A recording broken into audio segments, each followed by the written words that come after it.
Christina? Yes, thank you so much, Minister. As part of my story today, I'm speaking with the University of Melbourne professor who's the mRNA vaccine and the protein receptor one.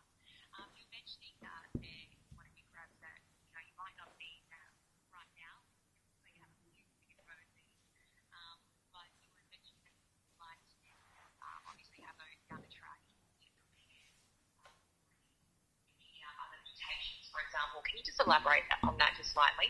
So one of the things that we know is that this virus mutates. We've seen, obviously, the UK and South African strains. We are preparing for all eventualities. All our advice is that our current vaccines are likely to be effective, and we've reviewed that on a daily basis against the existing mutations. But what we don't know, and I think it's important to be honest about what we know and what we don't know, is whether or not there'll be further mutations which may require new types of vaccines, or in particular, whether or not re-vaccination will be required in the same way that we have to do that for the flu. And we'll know more as the world goes through its vaccination program on an unprecedented scale. But the Doherty Institute and University of Melbourne vaccine is a second-generation vaccine. It's about preparing for COVID. It's about preparing for the next year and the next year and the next year, and always being ahead of the curve. It's almost a year since Australia was one of the first countries in the world to declare on the 21st of January COVID-19 to be a disease of pandemic potential, long before the World Health Organization. And we did that because we wanted to be ahead of the curve, and we're going to stay ahead of the curve. Tamsin? Thanks, Minister.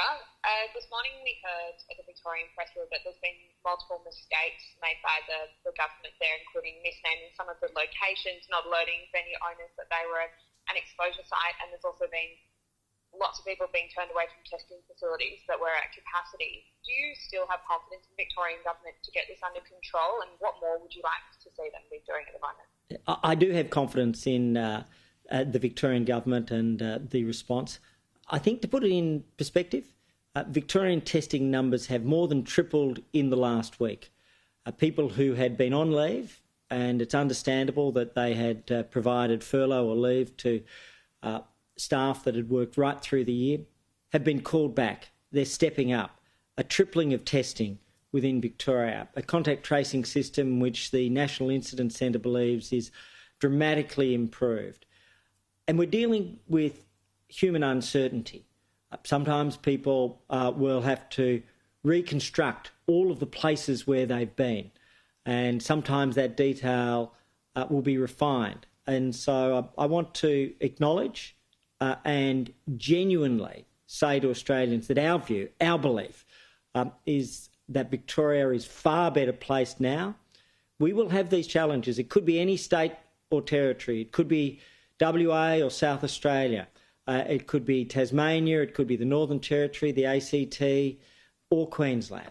At the moment, there are two states dealing with a challenge, and they're dealing with it well. And so Victoria has moved from a situation where they had 0 cases, and that's been an outstanding outcome given that they were facing 700 cases. But the systems are dramatically improved. And I say that with our clear assessment. Where there have been challenges in any of the states and territories, we've respectfully but clearly called them out.